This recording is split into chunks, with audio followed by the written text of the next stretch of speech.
હવે વિદ્યાર્થી મિત્રો, આપણે જે ગયા લેક્ચરમાં જોઈ ગયા હતા ટોપિક સાર્થક અંકો, તે ટોપિક વિશે અહીંયા આપણો સ્વાધ્યાયનો દાખલો આવેલો છે 1.10. નીચે આપેલ સંખ્યાઓમાં સાર્થક અંકો નક્કી કરો. તો હવે તમને ફરીથી હું નિયમો યાદ કરાવી દઈ. તો બધા જ શૂન્યતર સિવાયના અંકો, શૂન્ય સિવાયના અંકો સાર્થક અંકો છે. શૂન્ય સિવાયના અંકો, શૂન્ય સિવાયના અંકો સાર્થક અંકો છે. સાર્થક અંકો છે. આ પહેલો નિયમ. બીજા નિયમમાં શું હતું? શૂન્ય સિવાયના અંકો વચ્ચે આવેલા શૂન્ય, તો અહીંયા કોઈ અંક શૂન્ય સિવાય વચ્ચે અહીંયા શૂન્ય આપેલા હોય, શૂન્ય. તો આ બધા અંકો કયા છે? સાર્થક અંકો છે. આ પણ શું છે? સાર્થક અંકો છે. બસ ત્રીજા નિયમમાં તમારે યાદ શું રાખવાનું છે? ત્રીજો અને ચોથા નિયમના અંદર દશાંશ એટલે પોઈન્ટ વાળી સંખ્યા, પોઈન્ટ વાળી સંખ્યા. તો તેમાં ડાબી તરફના શૂન્યો, અહીંયા લખું છું 2 છે. ડાબી તરફના શૂન્યો, ડાબી તરફના શૂન્યો સાર્થક અંક નથી, સાર્થક અંક નથી. જ્યારે જમણી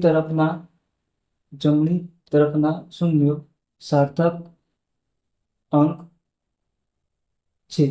અને પાંચમો નિયમ, પોઈન્ટ અહીંયા દશાંશ વાળી, તો અહીંયા દશાંશ વાળી સંખ્યા, તો અહીંયા દશાંશ વગરની સંખ્યા, પોઈન્ટ વગરની સંખ્યા અથવા પોઈન્ટ વગરની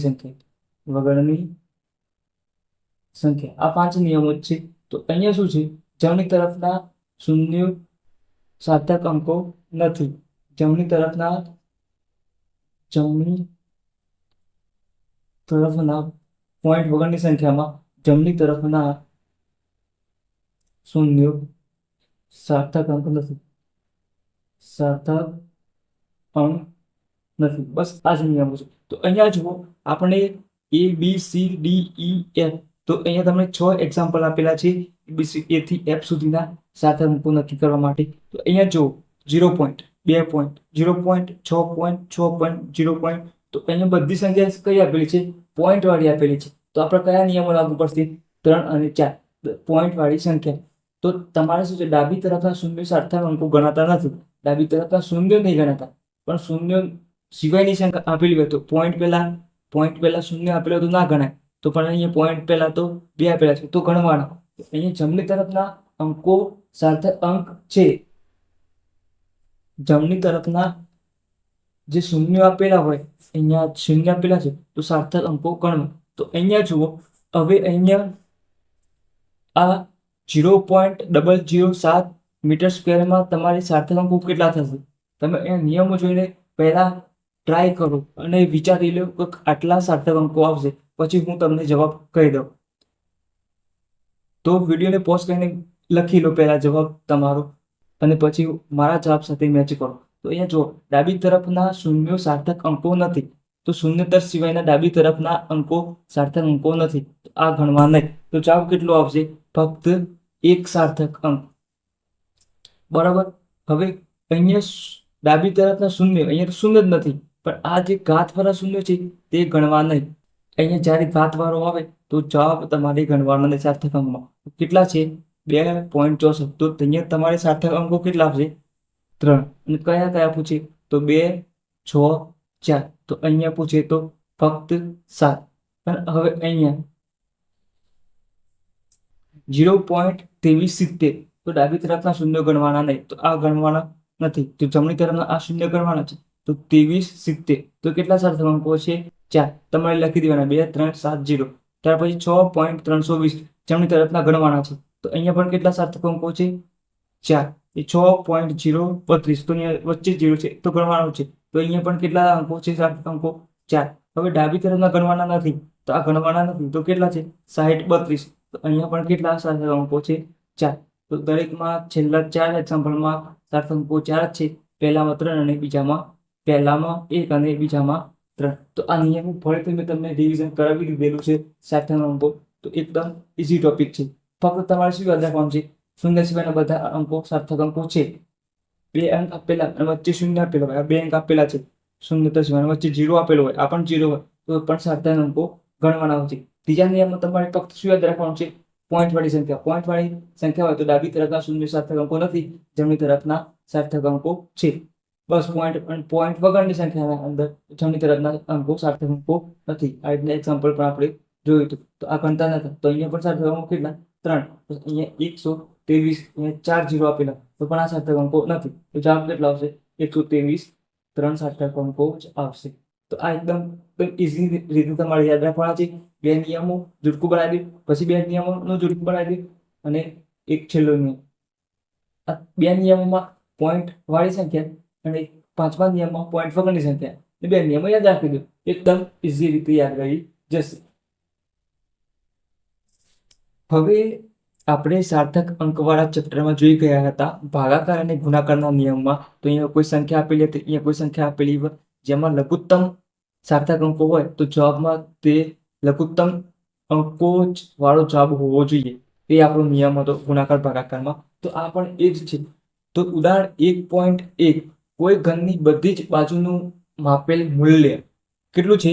7.203 મીટર છે.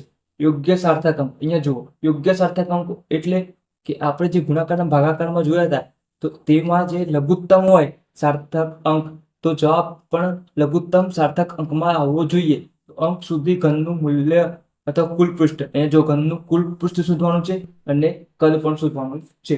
તો ઘનનું કુલ પૃષ્ઠનું ક્ષેત્રફળ તમારે સૂત્ર આવડતું હોવું જોઈએ. તો ઘનનું કુલ પૃષ્ઠનું ક્ષેત્રફળ, ઘનનું કુલ પૃષ્ઠનું ક્ષેત્રફળ કેટલું થાય ઘનનું? તો તમારે એક ઓરડામાં બેસી જવાનું, ઘરમાં બેસેલા હોય ઘરમાં ઓરડામાં, તો અહીંયા બાજુની તમારો જે રીતે બેસેલા હોય એનો જમણો હાથ અને ડાબો હાથ, તમારો આંખ સામેનો વિસ્તાર અને પાછળના પગનો વિસ્તાર, એટલે 4 બાજુ થઈ ગઈ. હવે એક ઉપરનું ધાબુ અને નીચે તમે બેસેલા છો એ તળિયું, તો એ બે બાજુઓ તો એ કેટલી થઈ? 2 ને સામે સામેની ને સામે સામેની, આ બંને સામેની આ બે સામેની, તો 4 ને 2 6. તો 6 બાજુનો વર્ગ થાય. પૃષ્ઠનું ક્ષેત્રફળ એટલે 6L². 6L². તો હવે 6 એમનેમ જ. હવે અહીંયા L² તો અહીંયા માપેલ મૂલ્ય છે બાજુનું માપ, તો અહીંયા બાજુ હોય બાજુનું માપ કેટલું છે? 7.203 મીટર આપેલું છે. તો અહીંયા 7.203 મીટરનો વર્ગ કૌંસની બહાર. તો હવે 6 એમ જ રાખીએ છીએ ગુણ્યા 7.203 વર્ગ આવે એટલે 2 વખત ગુણાકાર કરી દેવાનો. તો 7.203 નો 2 વખત ગુણાકાર તો 7.203 અને મીટરનો વર્ગ પણ થાય તો એકમ મળી જાય, ક્ષેત્રફળનો એકમ મીટર જ આવે. આ થવી ગઈ. હવે આપણે ગુણાકાર કરી દઈએ તો અહીંયા જુઓ 7.203 ગુણ્યા 7.203 2 વખત કરી દેવાના. હવે જે જવાબ આવે તેને આપણે કેટલી વખત ગુણવાના છે? 6 વખત ગુણવાના છે. તો 6 ગુણ્યા 6 તો કેટલું આવે છે? 311.29 બોણો. 311.29 બોણો આટલો જવાબ આવે છે. તો આપણો જે જવાબ આપેલો છે અહીંયા જો સાર્થક અંકો કેટલા છે આપણે નિયમો જોઈ ગયા છે. તો અહીંયા 7203 તો સાર્થક અંકો 4 જ છે. તો આ જવાબ પણ આપણે કેટલા અંકોમાં લાવવો જોઈએ? 4 જ સાર્થક અંકોમાં જ લાવવો જોઈએ. ગુણાકાર અને ભાગાકારના નિયમ મુજબ ગુણાકાર અથવા ભાગાકાર ના સાર્થક અંકના નિયમ મુજબ સાર્થક અંકના નિયમ મુજબ જવાબ કેટલામાં લાવવો જોઈએ? 4 અંકમાં જે આપણને આપેલું છે લઘુત્તમ. તો અહીંયા કેટલા આવશે? 4 અંક. તો અહીંયા 1 2 3 અને 4. તો અહીંયા 2 છે, પાછળ જે 9 થી આ 992 છે તેને આપણે કાઢી નાખવાના છે. તો અહીંયા આગળ 2 છે પણ અહીંયા પાછળ 9 છે તો 5 કરતા મોટો છે. આપણે રાઉન્ડ અપ કરવાના નિયમો પણ જોઈ ગયા છે. તો આ 9 છે 5 કરતા મોટો, તો આગળ શું થાય? 1 ઉમેરી નાખવાનો. તો 2 ની જગ્યાએ કેટલા થશે? 3. તો આપણો જવાબ શું આવશે? 311.3.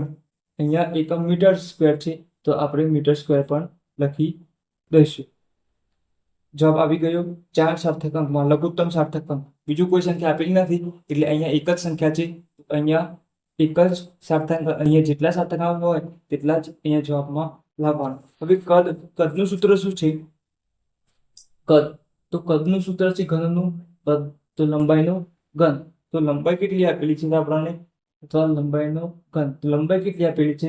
તો લંબાઈ 7.203 નો ઘન. તો અહીંયા તમારે કેટલી વખત ગુણાકાર કરવાનો છે? 3 વખત.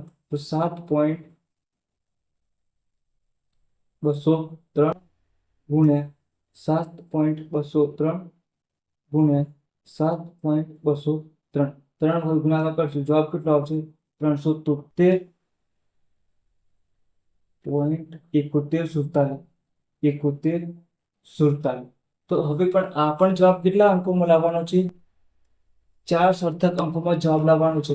તો અહીંયા 1, 2, 3 અને અહીંયા 4. તો અહીંયા 7 છે, અહીંયા પાછળ 1 છે. આ 3 આપણે કાઢી નાખવા પડશે. અહીં 7 છે એટલે 4 અંકો જ લાવવાના છે જવાબના અંદર. અહીંયા 1 છે તો 5 કરતા નાનો છે, તો અહીંયા કોઈ પણ સંખ્યામાં વધારો થશે નહીં. 373.7 આપણો જવાબ રહેશે. અહીંયા ઘન છે, અહીંયા પણ મીટર આપેલો હતો જવાબ મીટર, તો અહીંયા પણ શું જવાબ આવશે? મીટરનો ઘન. અહીંયા ઘન છે તો મીટરનો ઘન. તો આપણો જવાબ આવી ગયો 4 સાર્થક અંકોમાં. કદ પણ આવી ગયું અને કુલ પૃષ્ઠનું ક્ષેત્ર પણ આવી ગયું છે. હવે આગળનું ઉદાહરણ છે ઉદાહરણ 1.2. 5.74 ગ્રામનો એક પદાર્થ 1.2 સેન્ટીમીટર ક્યુબ જેટલો અવકાશ રોકે છે. સાર્થક અંકોને ધ્યાનમાં રાખીને ઘનતા શોધો. તો સૌથી પહેલા તો ઘનતાનું સૂત્ર આવડતું હોવું જોઈએ. ના આવડતું હોય તો તમારે શું કરવાનું છે? યાદ રાખી દેવાનું છે. તો અહીંયા જુઓ, ઘનતા ρ ઇઝ ઇક્વલ ટુ દર m ભાગ્યા કર v, અથવા ρ is equal to m upon v. આ રીતના સૂત્ર આવડતું હોવું જોઈએ ઘનતા. ત્યાર પછી જે રકમમાં આપેલું છે, તો અહીંયા જુઓ, ગ્રામ આપેલું હોય અથવા કિલોગ્રામ આપેલું હોય તો એ એકમ શાનો છે? દળનો એકમ છે. તો આ કિંમત શાની હોઈ શકે નહીં, હોય છે શાની હોય છે? તો દળની હોય છે. m ઇઝ ઇક્વલ ટુ અથવા દર m ઇઝ ઇક્વલ ટુ કિંમત કેટલી છે? 5.74. અહીંયા મેં આખું ગ્રામ લખ્યું છે પણ ગ્રામ નહીં, ફક્ત જી જ પાડવાનો હોય છે. હવે અહીંયા સેન્ટીમીટર ક્યુબ, તો આ સેન્ટીમીટર ક્યુબ અથવા મીટર ક્યુબ આવે તો ક્યુબ આવે, ઘન આવે તો શાનો એકમ હોય છે? તો કદનો એકમ હોય છે. તો કદ v is equal two 1.2 centimetre ઘન. આ થઈ ગયું. તો અહીંયા જુઓ, m ની પણ કિંમતો આપી છે અને v ની કિંમત આપેલી છે. ફક્ત અહીંયા સૂત્રના અંદર કિંમતો મૂકવાની છે. તો ρ ઇઝ ઇક્વલ ટુ m ની કિંમત છે કેટલી છે? 5.74 અને છેદમાં v ની કિંમત કેટલી છે? 1.2. પણ આપણે અહીંયા ઉદાહરણના અંદર શું કીધું છે? સાર્થક અંકોને ધ્યાનમાં રાખીને. આપણે જ્યારે નિયમ જોઈ ગયા હતા ગુણાકાર અને ભાગાકારના નિયમમાં, તો તેમાં શું હતું? લઘુત્તમ સાર્થક અંકો હોય તો જવાબમાં તેટલા સાર્થક અંકો જ હોવા જોઈએ. તો અહીંયા જુઓ, અંશ અને છેદમાં વાત કરીએ. અંશમાં કેટલા છે?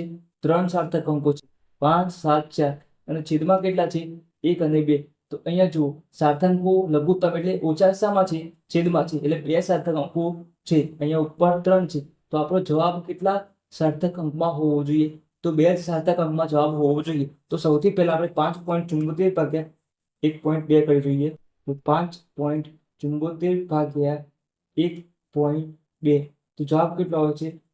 4.7833 ચાલુ છે. તો આ જવાબ આવ્યો. પણ અહીંયા એકમ કયો આવશે?